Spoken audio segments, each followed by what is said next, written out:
आइए दोनों हाथों को आसमान की तरफ उठाइए, अपने हाथों को लहराएंगे। हालेलुया। हम रूहुल कुद्स को तालियां बजाकर और ज्यादा वेलकम करेंगे जो ऑलरेडी हमारे दरम्यान मौजूद है। और आपकी जोरदार ताली में पास्टर अमजद बरकत साहब को कलाम के लिए दावत दूंगा। सब तशरीफ रखें, बैठ जाएं। वक्त है कि मैं और आप खुदा उनके कलाम को सुने और बरकत पाएं।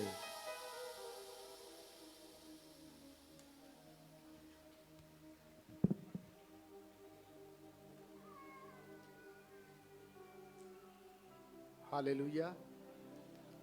मसीह में आप सबकी सलामती हो। आज सुबह खुदावंद का शुक्र करते हैं कि खुदावंद ने आज का दिन बख्शा और हम खुदा के घर में मौजूद हैं। इस बात के लिए हम खुदा की शुक्रगुजारी करते हैं।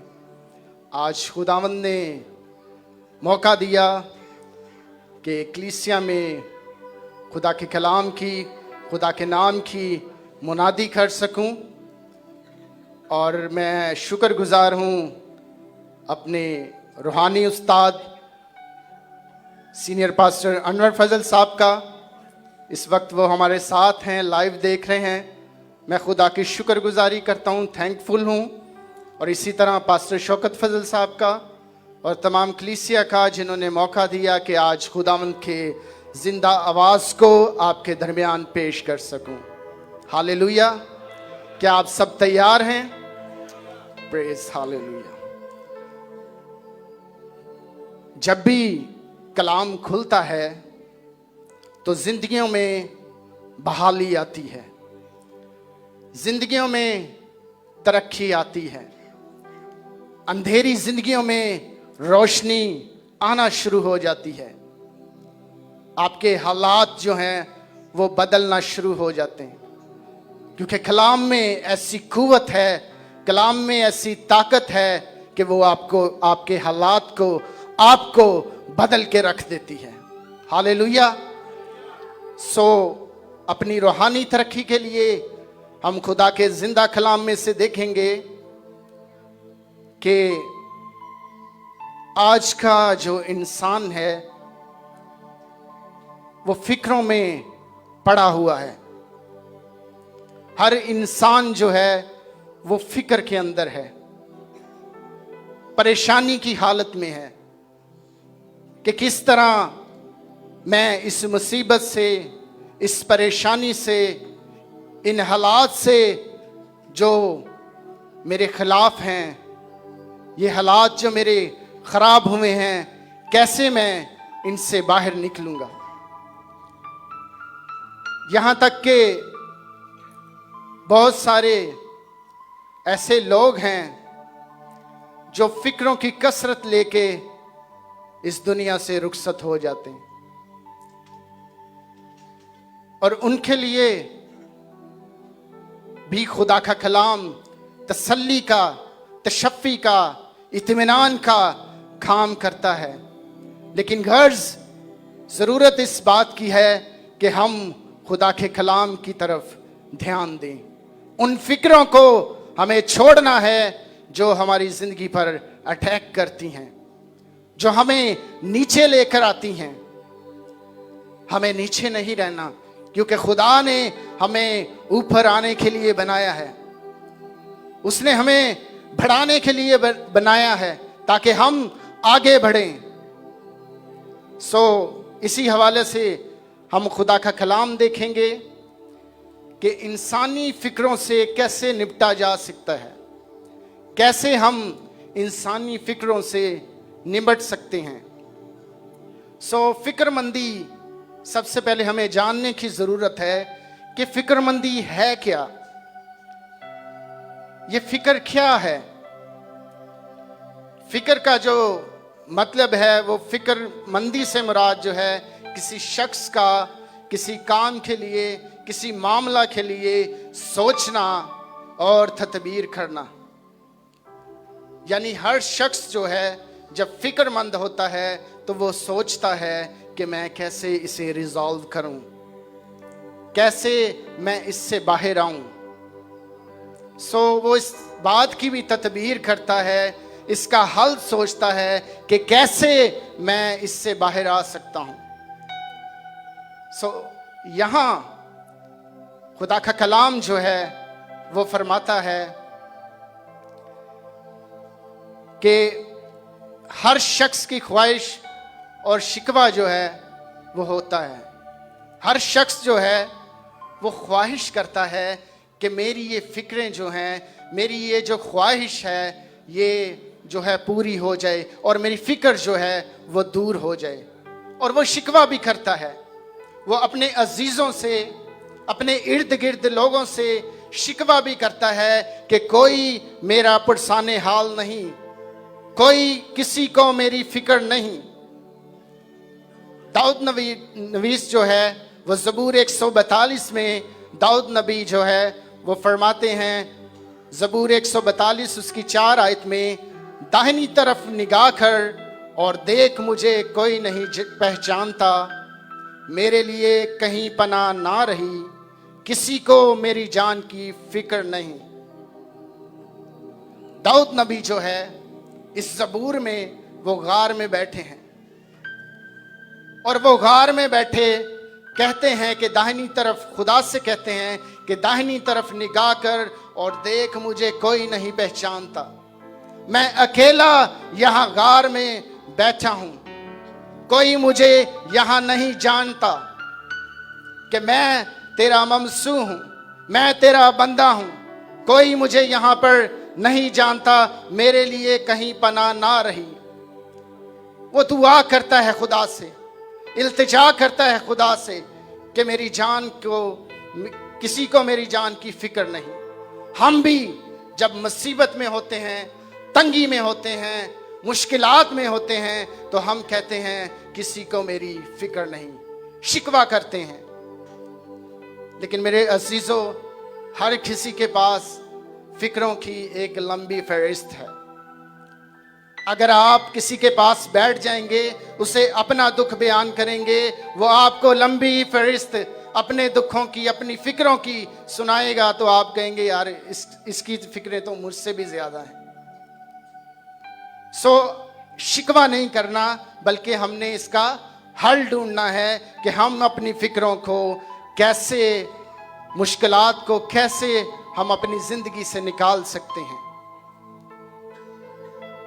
और आगे हम अगर एक पॉइंट देखें तो वहां लिखा है, हर शख्स अपनी अपनी बातों की फिक्र करता है।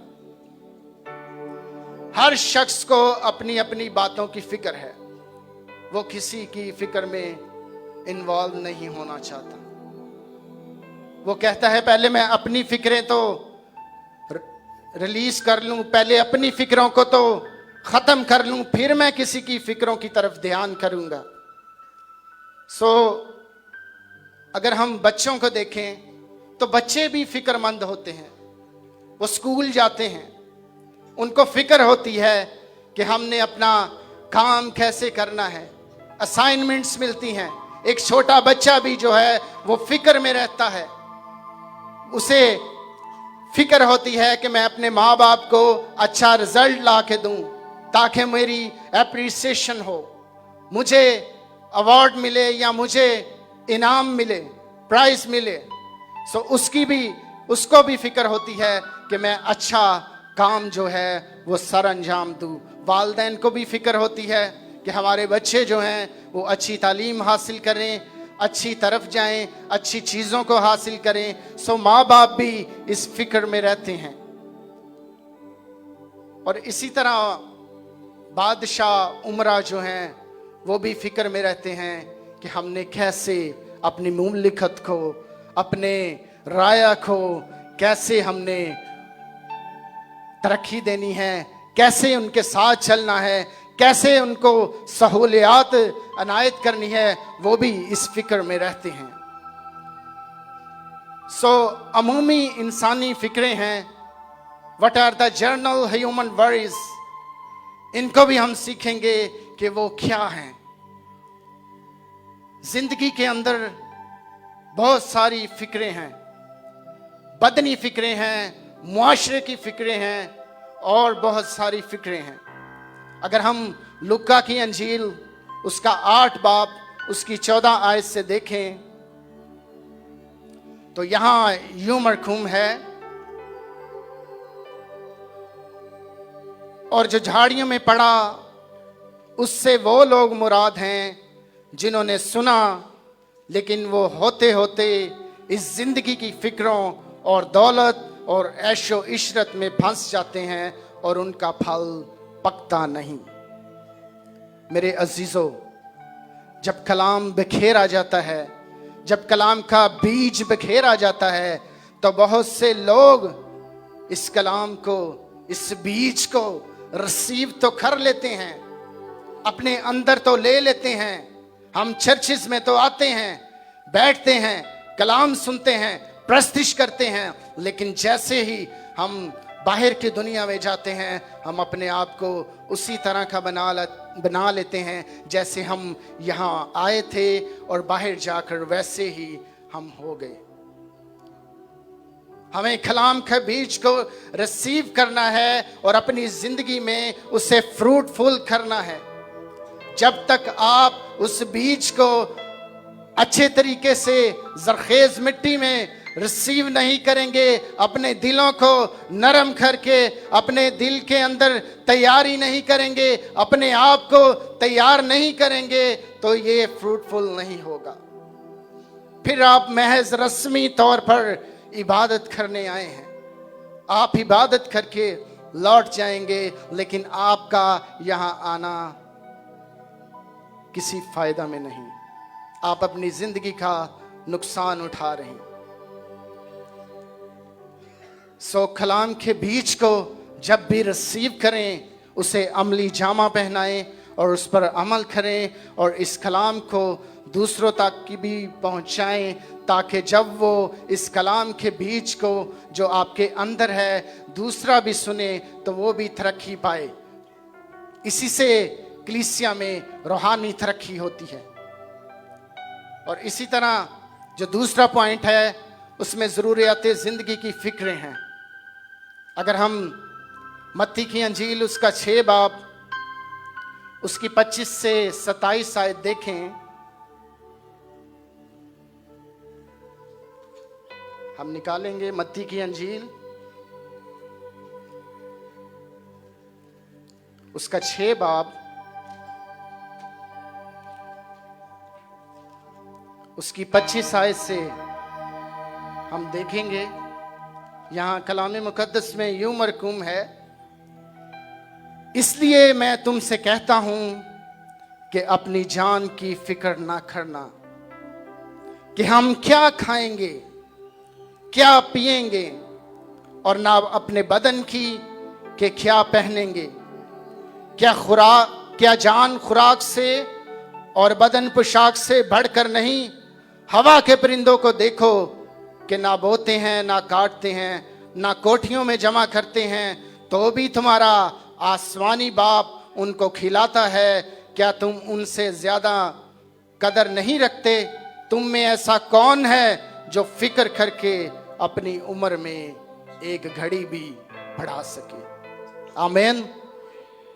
सो खुदा का कलाम यहाँ हमें बयान करता है कि हमें अपनी जान की फिक्र नहीं करनी, हमें अपनी बदनी जिस्मानी जान की फिक्र रहती है कि हम क्या खाएंगे। आज हमने ये खाया है, कल हम क्या खाएंगे, कल हम क्या पिएंगे, कैसे हम अपनी जिंदगी को बसर करेंगे। हम अपनी फिक्रों को वबाले जान बना लेते हैं, अपने ऊपर हावी कर लेते हैं। मेरे अजीजों, खुदा का कलाम कहता है कि फिक्र ना करो, क्योंकि वो हवा के परिंदों को देना जानता है, आपको भी देना जानता है। आमीन। सो खुदा का कलाम जो है वो बयान करता है कि फिक्रमंदी में हमें कुछ फायदा नहीं, हमें फिक्र नहीं करनी। इन बातों के लिए, जिस्मानी चीज़ों के लिए हमें फिक्र नहीं करनी। और इसी तरह अगर हम देखें तो बहुत से लोगों को औलाद की फिक्रें हैं। बहुत से अजीज़ ख़ारब जो हैं, बहुत सी औरतें जो हैं, बहनें जो हैं, वो बे औलाद हैं। वो बे औलादी की वजह से परेशानी की हालत में हैं कि कैसे हमें खुदा प्रोवाइड करेगा, कैसे हमें खुदा औलाद जैसी बरकत से नवाजेगा। अगर हम पहला सैमुअल उसका 1 बाब उसकी 15 से 16 आयत तक देखें तो वहां हन्ना जो है वो भांज है। वो खुदा की हैकल में जाती है और वहां बैठकर खुदा से इल्तिजा करती है कि मुझे औलाद जैसी बरकत से नवाज, औलाद जैसे फल से मुझे नवाज दे। सो वो खुदावंद की हजूरी में इल्तिजा करती है, दुआ करती है। तो एली काहिन उस वक्त उसे समझता है कि शायद ये औरत नशे में है, शायद ये औरत नशा करके दुआ कर रही है। लेकिन हन्ना जो है वो एली काहिन से कहती है, हन्ना ने जवाब दिया, नहीं ऐ मेरे मालिक, मैं तो गमगीन औरत हूं, मैंने ना तो कोई नशा पिया पर खुदावंद के आगे अपना दिल उंडेला है। तू अपनी लौंडी को खबीस औरत ना जान। मैं तो अपनी फिक्रों और दुखों के हजूम के बाइस अब तक बोलती रही। हन्ना जो है वो एली काहिन से कहती है कि मैं तो अपने दुखों की वजह से परेशानी की हालत में हूं, मैं तो फिक्रों को लिए खुदा के आगे इल्तिजा कर रही हूं, खुदा के आगे दुआ कर रही हूं कि खुदा मुझे औलाद जैसी बरकत दे, खुदा मुझे जो है वो फ्रूटफुल करे, मेरे पेट का फल जो है वो खुदावंद मुझे इनायत करे। सो वो खुदा के हजूर इल्तिजा करती है और एली काहिन से कहती है कि मैं तो नशे में नहीं हूं, मैंने कोई नशा नहीं किया। और खुदावंद फिर जो है हन्ना की दुआ को सुनता है और उसे बेटे जैसी, सैमुअल नबी जैसी बरकत से नवाजता है। हालेलुया। सो बहुत से लोग आज भी परेशानी की हालत में हैं, दुख में हैं कि हमें औलाद जैसी बरकत कब नसीब होगी, कब खुदावंद हमारी दुआओं को सुनेगा। सो मेरे अजीजों, परेशान होने की जरूरत नहीं, हमें इंतजार करना है। हम जब दुआ करते हैं तो खुदा की दुआओं का इंतजार करना है, फिर ही वो हमें बरूमंद करेगा और हमारी दुआओं को सुनेगा। आमीन। सो अगर हम आगे देखें तो चौथा पॉइंट है, उसमें लिखा है मुखालफत और मुश्किलात से गुजरने की फिक्रें। कई दफ़ा हमारे जो मुखालिफ हैं, जो हमारा मुकाबला करते हैं, जो हमें खुदा के काम से, खुदा के कलाम से और अच्छे काम करने से रोकते हैं, ऐसे मुखालफिन भी कई दफ़ा फिक्र का बायस बने। और कई दफ़ा ऐसा होता है कि वो फिक्र में पड़ जाते हैं। जब आप मजबूत होते हैं, जब आप अंदर से स्पिरिचुअली स्ट्रांग होते हैं, स्पिरिचुअली आप खुदा के साथ चलते हैं, तो वो फिक्रमंद हो जाते हैं। सो मैं यहां पूछना चाहूंगा कि आपने फिक्रमंद होना है कि दुश्मन को फिक्रमंद बनाना है? सो हमने दुश्मन को जो है वो फिक्रमंद करना है। हालेलुया। सो अगर हम यहां देखें तो खरूज की किताब उसका पहला बाब उसकी 12 आयत से अगर हम देखें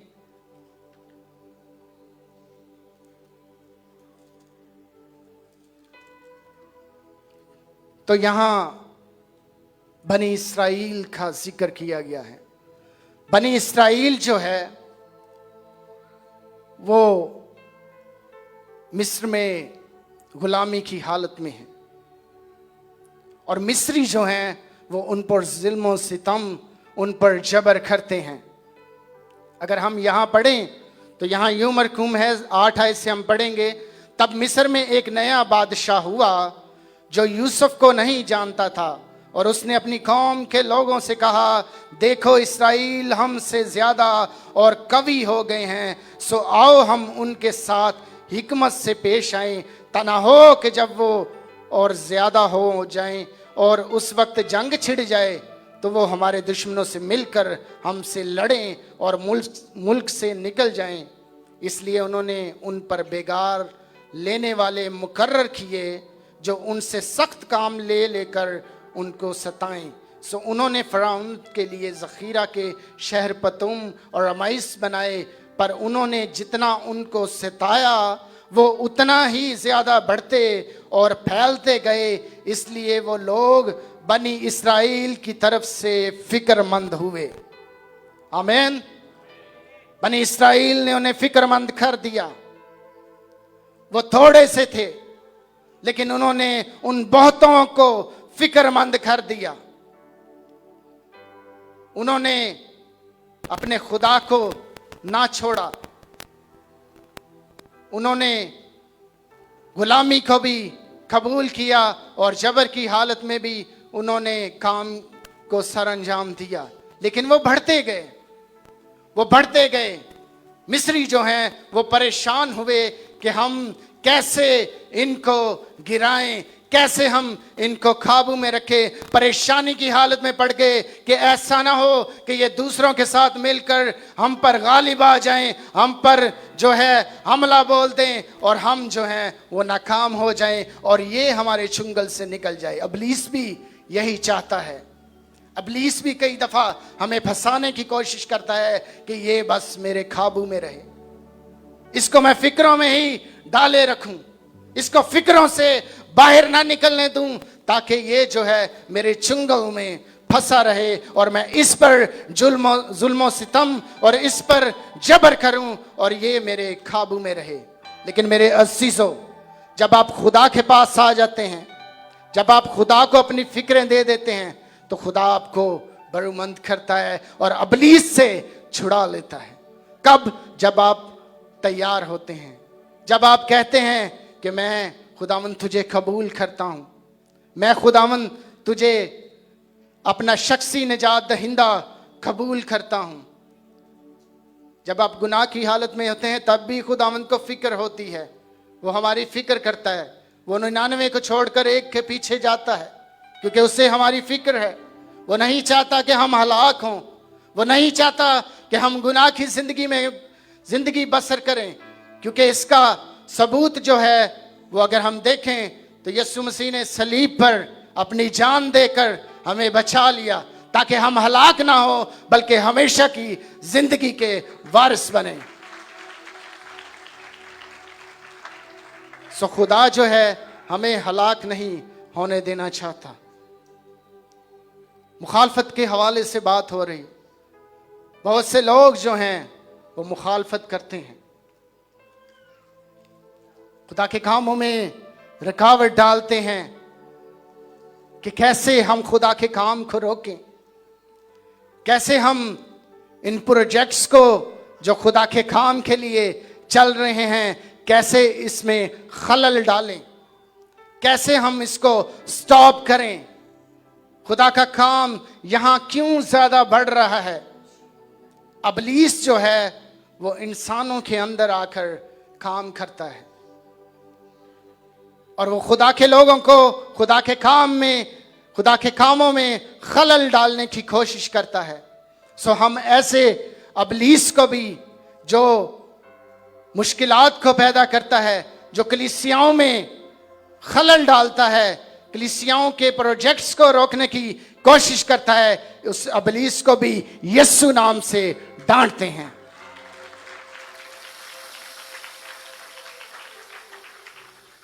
फिर अगले पॉइंट पे हम चलेंगे, मुस्तकबिल की फिक्रें। बहुत सारे लोग जो हैं इन फ्यूचर फिक्र करते हैं, वरीज अबाउट द फ्यूचर, कि हमारे मुस्तकबिल में क्या होगा, हमारे आने वाले वक्त में हम कैसे जिंदगी बसर करेंगे, हमारा कल क्या होगा,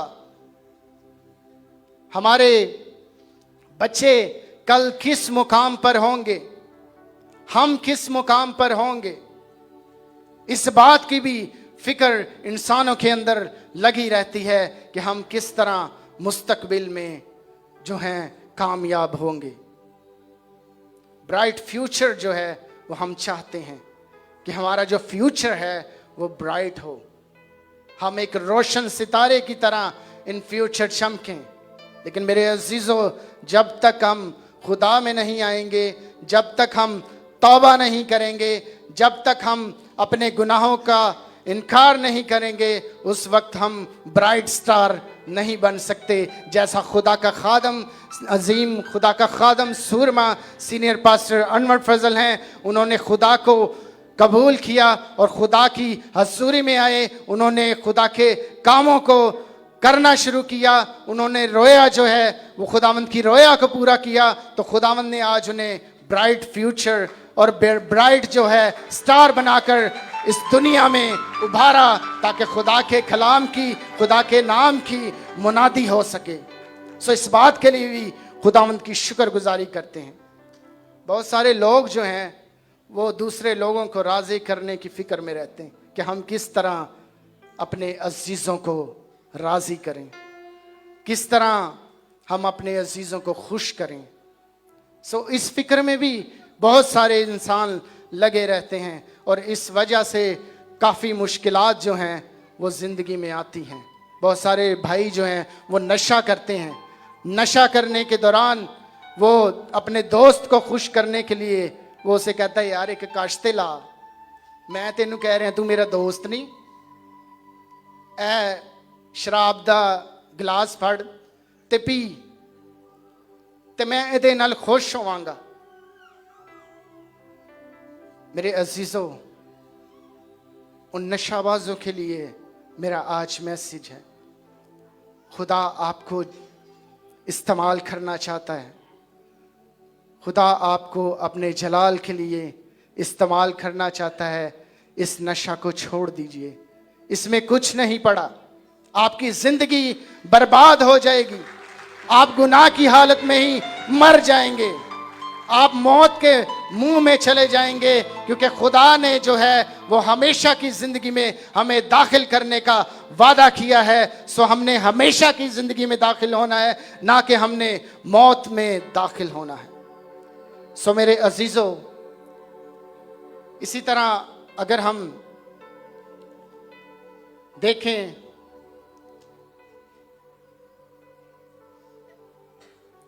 दूसरों की भलाई की फिक्र भी रहती है हमें कि दूसरों के साथ किस तरह भला करें। शनीमी औरत जो है वो अलीशा नबी की खिदमत करती है। आए हम निकालें दूसरा सलातीन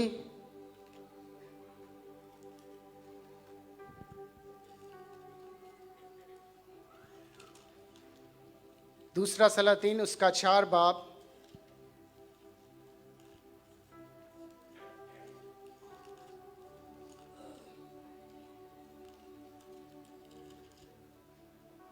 उसके 4 बाब में हम देखें तो यहाँ एक शनीमी औरत का जिक्र है। अलीशा जो है वो शनीमी औरत से बातचीत करता है। अलीशा नबी जो हैं वो शनीमी औरत से बातचीत करते हैं और यहाँ यूं लिखा है, और एक रोज़ ऐसा हुआ कि अलीशा शनीम को गया, वहाँ एक दौलतमंद औरत थी और उसने उसे रोटी खाने पर मजबूर किया। फिर तो जब कभी वो उधर से गुजरता, रोटी खाने के लिए वहीं चला जाता, सो उसने अपने शौहर से कहा, देख मुझे मालूम होता है कि ये मर्द खुदा जो अक्सर हमारी तरफ आता है मुकद्दस है, हम इसके लिए एक छोटी सी कोठरी दीवार पर बना दें और उसके लिए एक पलंग और मेज़, चौकी और शमादान लगा दें, फिर जब कभी वो हमारे पास आए तो वहीं ठहरेगा। सो एक दिन ऐसा हुआ कि वो उधर गया और उस कोठरी में जाकर वहीं सोया। फिर उसने अपने खादम जहाजी से कहा कि इस शनीमी औरत को बुला ले। उसने उसे बुला लिया और वो उसके सामने खड़ी हुई।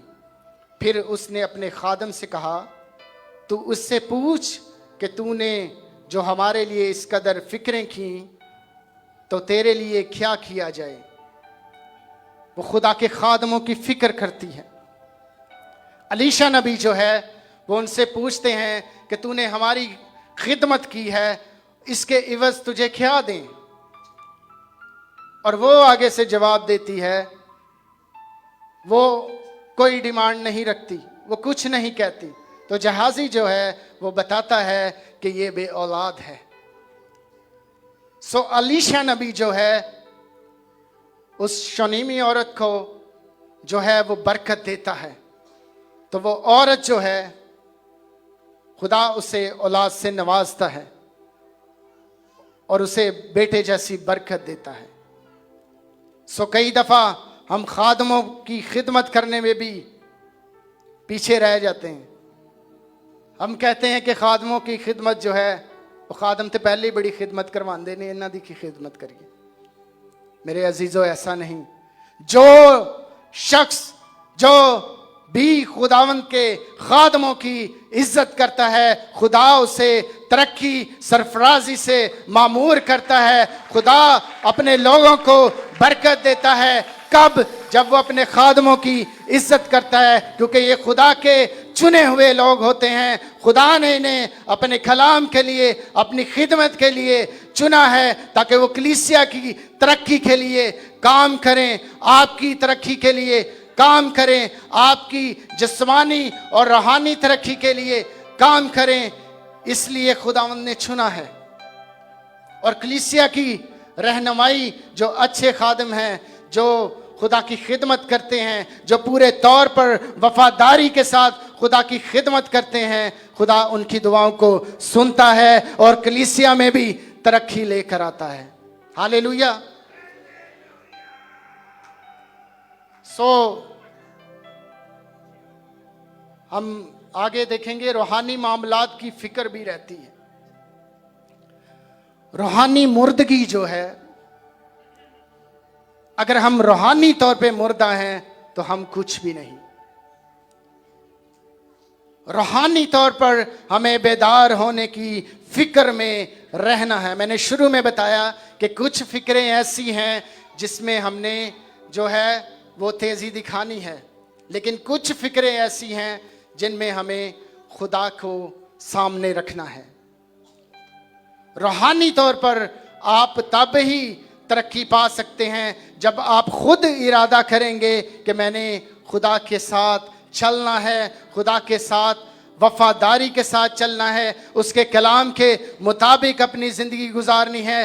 तभी आप रूहानी तरक्की में आगे बढ़ सकते हैं। जिस्मानी तरक्की तो होती रहती है, लेकिन रूहानी तरक्की बहुत ज़रूरी है, क्योंकि जब हम इस जहान से कूच करेंगे तो हमारी जिस्मानी हालत को नहीं पूछा जाएगा कि आपने कौन से कपड़े पहने थे, आपने कौन सा परफ्यूम लगाया था, आपने कौन सी घड़ी पहनी थी, बल्कि इससे पूछा जाएगा कि आपने कौन सा काम जो है खुदा के कलाम के मुताबिक किया, खुदा के कलाम की बातों को आपने पूरा किया।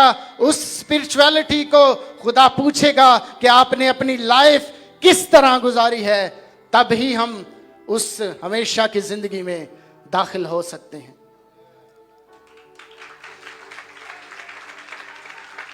और फिर इसके साथ साथ हमने दूसरों की भी इस्लाह करनी है, दूसरों को भी साथ साथ लेकर चलना है। ऐसा नहीं है कि हम खुद स्पिरिचुअली तौर पर आगे बढ़ते जाएं तो दूसरे नु कहिए चल बई पीछे हो, मैं ते बड़ा खुदा दे विच स्पिरिचुअल हाँ, मैं बड़े वफादारी के साथ खुदा की खिदमत कर रहा हूँ, दे यकी भी दे रहा हूँ, खिदमत के लिए भी जाता हूँ, लेकिन दूसरों को निगलेक्ट कर रहा हूँ, दूसरों को इग्नोर कर रहा हूँ।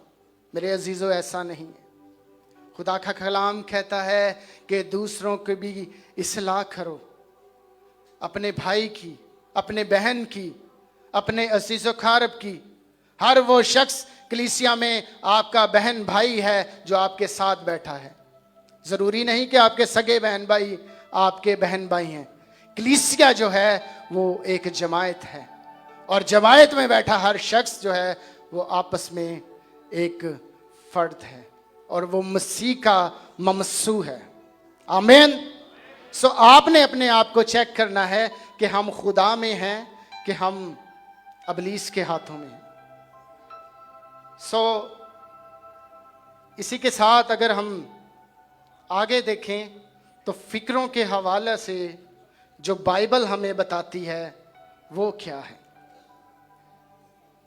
अब हम बाइबल मुकद्दस में से देखेंगे। ये तो हमने दुनियावी फिक्रों को देखा है कि दुनियावी फिक्रें क्या है, लेकिन हम अब खुदा के कलाम में मुकद्दस में से देखेंगे कि बाइबल फिक्रों की कैसे इस्लाह करती है, कैसे हम अपनी फिक्रों को जो है वो ख़त्म कर सकते हैं।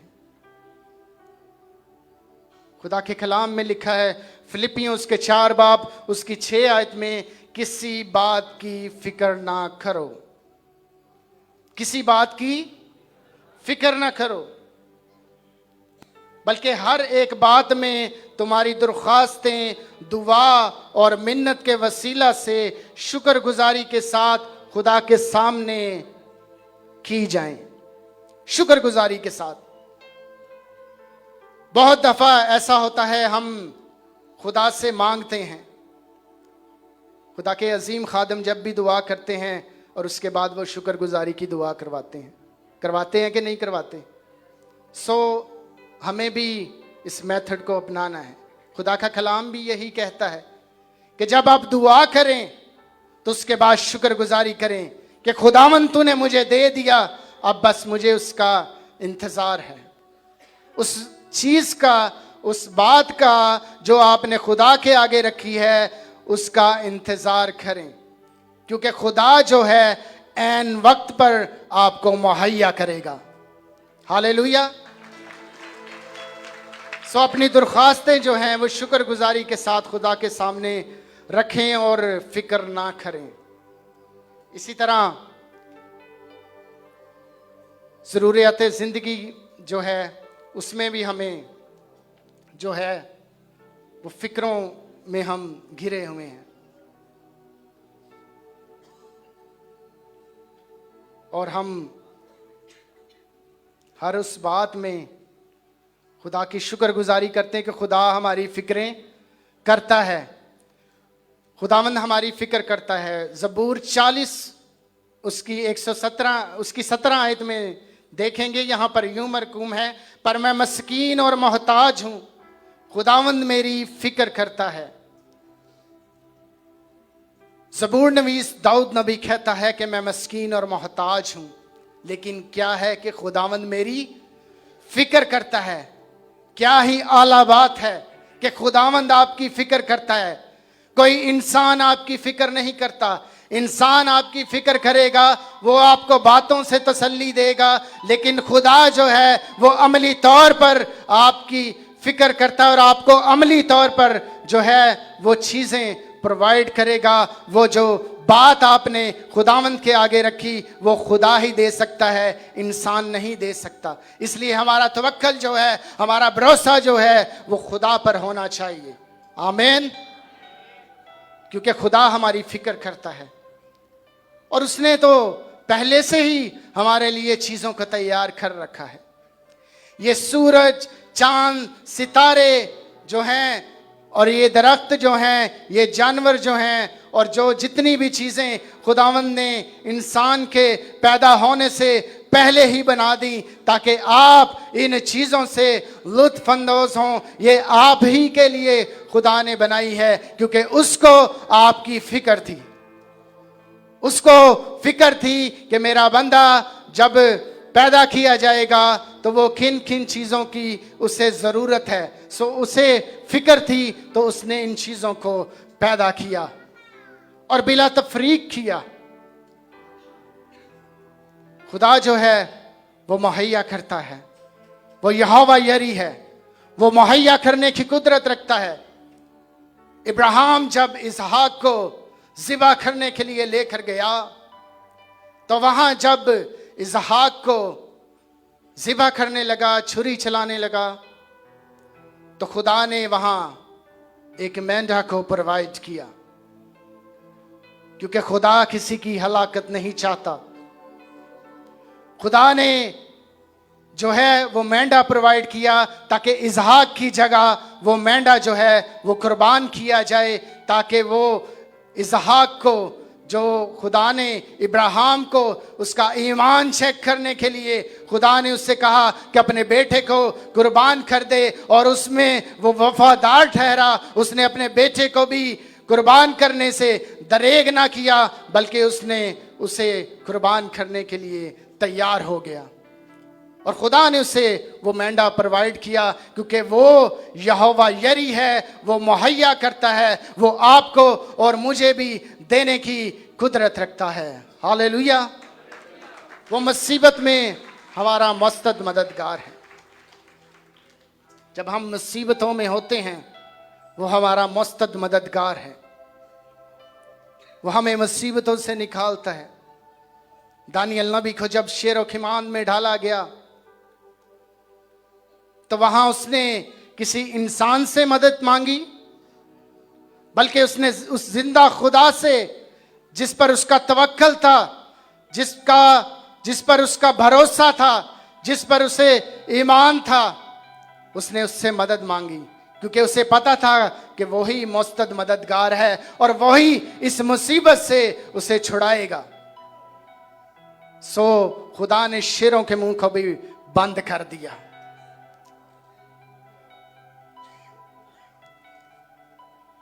और खुदा जो है, कई दफा हमें एहसास ना भी हो तो वो हमारी फिक्र करता है। हमें एहसास भी नहीं होता, हम बैठे होते हैं। कई दफा आपने जिंदगी में नोट किया होगा कि आपकी जिंदगी में ऐसे काम हो जाते हैं जिनकी आपने तवक्को भी नहीं की होती, जो आपने खुदा के आगे भी नहीं रखा होता, तो खुदा उन चीजों को भी आपको प्रोवाइड कर देता है। ऐसा खुदा है हमारा, जो मुहैया करने की कुदरत रखता है, जो आपको और मुझे देने की कुदरत रखता है। और इसी तरह शागिर्द जो हैं वो कश्ती में बैठे हैं, कश्ती में बैठे हैं और वो उन्हें फिक्र है। तूफान आ गया, तूफान की वजह से वो परेशान हो गए। आपकी जिंदगी में भी तूफान आते हैं, आप परेशान हो जाते हैं, आप कहते हैं कौन हमें इस मुसीबत से छुड़ाएगा। शागिर्द भी खुदावंद यीशु मसीह से कहते हैं कि जाग, क्या तुझे हमारी फिक्र नहीं, हम हलाक हुए जाते हैं। क्या तुझे हमारी फिक्र नहीं, हम मर जाएंगे, हम डूब जाएंगे, हमें बचा ऐ उस्ताद, हमें बचा। सो खुदावंद जो है, यीशु मसीह जो है, वहां उठते हैं और हवा और पानी को डांटते हैं ताकि वो इस मुसीबत से बच जाएं। क्योंकि खुदावंद हमें हलाक नहीं करना चाहता, वो चाहता है कि सब की तौबा तक नौबत पहुंचे और सब खुदा के जलाल में दाखिल हों और सब खुदा की कुदरत को देखें और उस जगह का जिसका उसने हमसे वादा किया है, मैं जाता हूं ताकि तुम्हारे लिए जगह तैयार करूं और वापस आऊंगा और तुम्हें ले जाऊंगा।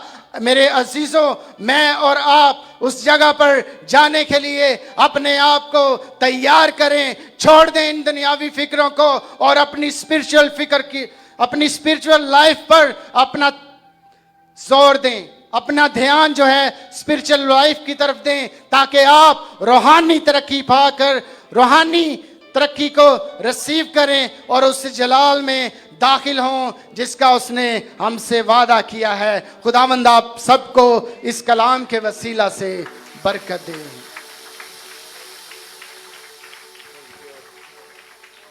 आइए जोरदार ताली बजाइएगा खुदा उनके कलाम के लिए। शुक्रगुजारी के तौर पर वक़्त है कि हदिया नजरानी के लिए प्रस्तुत करेंगे। ज़बूर 72 है और शादी की चंद एक पुकारें भी हैं और कुछ वालदैन